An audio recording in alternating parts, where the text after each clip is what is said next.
மனுஷங்க மேல இருக்கிற ஒரு நம்பிக்கைய வந்து இழக்காதீங்க. இந்த அன்பா இருக்கிறவன் எப்பவுமே அன்பா தான் இருப்பான். அது எல்லாத்து மேல அன்பா தான் இருப்பான். அப்படியே வந்து அந்த நாய், பேய், பன்னி, பிசாசு, பூனை, எறும்பு எல்லாத்து மேலயும் நான் அன்பா தான் இருப்பேன்.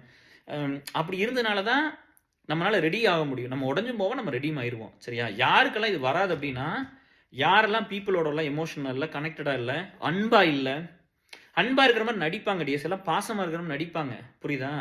உங்கிட்ட ஒருத்தன் வந்து அ நம்மளுக்கு தெரியும். அவங்க என்ன எக்ஸ்ட்ரீம் போவாங்க, என்ன பண்ணுவாங்க அப்படின்லாம் தெரியும்ல. இருக்கிறவனுக்கு எல்லாம் பண்றதுக்கு பேர் அன்பெல்லாம் இல்ல. இல்லாதவனுக்கு குடுக்கணும். கொடுமை நடந்தா கேட்கணும். போய் கூட இருக்கணும். இல்லாட்டி எனக்கு எதுக்கு இந்த படிப்பு?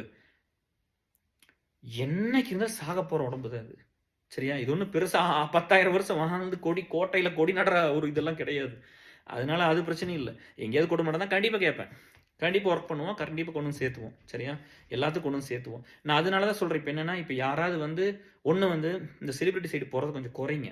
மனுசங்க சைடு போங்க. உங்க சொசைட்டில இருக்கிறவங்கள போய் தேடி பாருங்க. மனுஷங்களோட இருக்கும்போது கண்டிப்பா கஷ்டம் வரும். சண்டை வரும். ஆனா சேர்ந்துக்கலாம். அவங்கள வெறுக்க வேண்டியதில்ல. சரிங்களா? அவங்கள தேடி போங்க. எங்கள மாரி நெறைய பேர் இருப்பாங்க சமுதாயத்துக்கு. அவங்கள வெளிய கொண்டு வாங்க. அப்ப அவங்க நெறைய வந்து சேருவாங்க. ஸ்கூல், காலேஜ்ல இருந்து நெறைய பேர் பில்ட் ஆயிருவாங்க. உங்களுக்கு ரொம்ப நல்லது. சேஃப்டி. சொசைட்டிக்கு ரொம்ப சேஃப்டி. சரிங்களா?